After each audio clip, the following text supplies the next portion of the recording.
Game because he had the flu. It's not like he chose not to go. This isn't the Pro Bowl. He's not like, oh, I just don't want to go. You know, I get it, okay? NHL is trying to entice players to stay and like have sort of I'm sorry, I need to learn how to talk. Some sort of accountability. But you would think splitting up $1 million would be enticing enough for a player to go and have fun with a bunch of his friends in Nashville. Yeah. If a guy can't go, he can't go. Hey, okay, I'll say this. Taves might have had a sickness, and I'm using air quotes here, because recent play? Not because of his recent play. Just, I think it's the All-Star game, and, some players don't want to. I know Yager had a big issue with having to play, a 43-year-old guy having to play, in a, however long the game was. But, yeah, I mean, I kind of agree with you. If he was actually sick and couldn't go, and I don't understand that whole policy of, you don't play in this meaningless game. You don't get to play in a game that you actually is meaningful to you and your team. But that being said, I do like the new format of the All-Star game. I like the divisions going against each other. I definitely thought the Central was going to take it. A lot of people also were with me on that. But, yes, let's talk about just All-Star games in general for a second. Okay. Rank them for me. So if we're talking about the NBA All-Star game, the Pro Bowl, yeah, the NHL All-Star game, and the MLB All-Star game. Okay. I'm going to give you my list first. The number one All-Star game in all sports is the MLB All-Star game.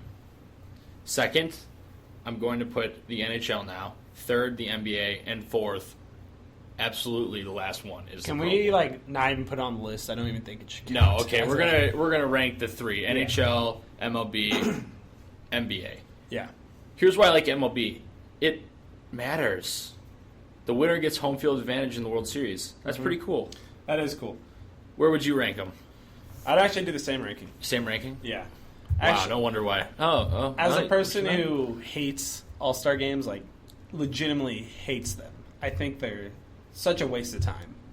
I mean, they're fun, you get to watch everyone's favorite players play against each other, play with different players you never see them play with. That's cool in that aspect, but just watching meaningless games where they're trying, 50% and not really playing for anything. I mean, it's cool that the NHL did what they did this year with the $1 million and the car and, all that stuff. Mm-hmm. But overall, still... But I did enjoy this weekend. I did stuff. too. Yeah, I really did too. I love the skills challenge. It's really fun to watch. You didn't get a chance to watch that. I did. I have it recorded if you would like to watch it. Do you want me to watch it? If you want to. I'm going to leave it up to you. I'm going to take a pass on that. Okay. Oh, I just got rejected. But it's all right. But anyway, enough about All-Star games. I want to read you something, and I want to hear your reaction and see where you stand on this. Okay. TSN's Bob McKenzie asked 27 of the 30 NHL coaches who were not allowed to vote for their own players or team to vote on multiple categories, including the league's top player. To no one's surprise, Patrick Kane was the runaway winner with 22 votes. Jamie Benn received 3 votes. Washington's Alexander Ovechkin tallied 1, and so did Blackhawks captain Jonathan Toews. Okay, so I did see this in the docket. Obviously, I'm not in the least bit surprised. As a person who has been heavily building up Kane for the last 3 years, I mean, watching this guy day in and day out, it's pretty clear he's on a whole nother level than pretty much everyone in the NHL, especially this year and even last year before his injury. Mm-hmm. And Kane says that himself. He's like, people are forgetting about what I did last year before. And then he comes back and wins a Stanley Cup. But, not surprised at all. Also not surprised to see Toews get that one vote in there. There's always that one GM who just loves Toews. I always hear guys just raving about Toews. But, no surprise. No surprise here at all. Just watching him this year has been a real treat. Even with all this crap going on with him that we hate and we were both disgusted by as some of this news is still kind of trickling out. I feel like we hear a new rumor every week. Mm-hmm. But we Taves may not... Kane the hockey player. Kane the hockey player we like. Kane the off ice, different story. Yeah, he's a real piece of work off ice. He's a piece of work. So that was a cool little tidbit. I thought that it was cool seeing other coaches endorse Kane like that, even with all the stuff going on. Mm-hmm. And I think it's hard to deny him. Yeah, it's hard to deny him that. He's leading the NHL in so many different statistical categories. Pretty much every offensive category. Pretty much everyone. So we're going to look ahead this week really quick with the Blackhawks. Yeah. Avalanche tonight, then the Coyotes, and then they're off to Dallas, 3-game road trip. Mm-hmm. I see them doing pretty well, but it's always kind of hard to play in Colorado. Dallas will be a really fun game to watch. We'll probably watch that game together. Got their doors blown off last time. Yes, they did. So you know that they're going to come out ready to go. And I'll say this, going into the second half of this season, if you look at what they did last year during the second half, they didn't have the January they had last year, but it's true. Last year they really turned it on. Yes.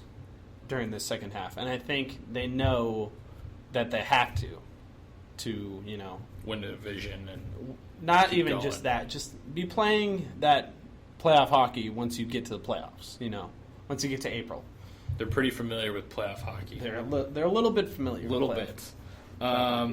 So yeah, looking forward to this second half. I hope that everyone stays healthy, that Taves is able to kind of boost his game up a little bit. First half was a little bit discouraging for me watching him. But yet again, you had other guys step up. Some other people in that system coming to play, the Anisimovs of the world, the Panarins, people like that. And I'll we'll say see what this, happens. Taves, people are like, whatever, his offensive numbers are down. I still think he's been a lot better he's just been invisible at times with that whole first line. But overall, I think he's been just as good as last year and, previous years. So I don't think that's much of a worry moving forward. But we'll see.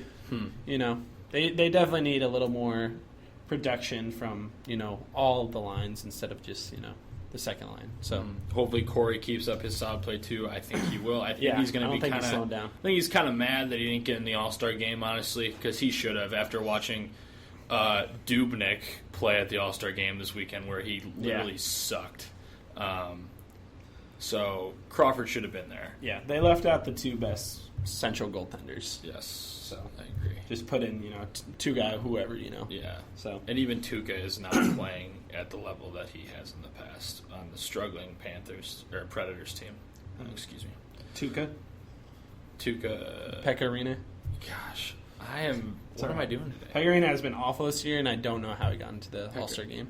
Okay. I was a little confused. I said the wrong name, so you should be a little confused. It happens. Tuukka, Pekka, what? Those are some weird names. It ended fine with the K, but that's the beginning of. You were on the right track. I was getting there. You were on the right track. All right, everybody. It's time for a segment that we're going to try to include in every week's show. We're going to call it the meatball of the week.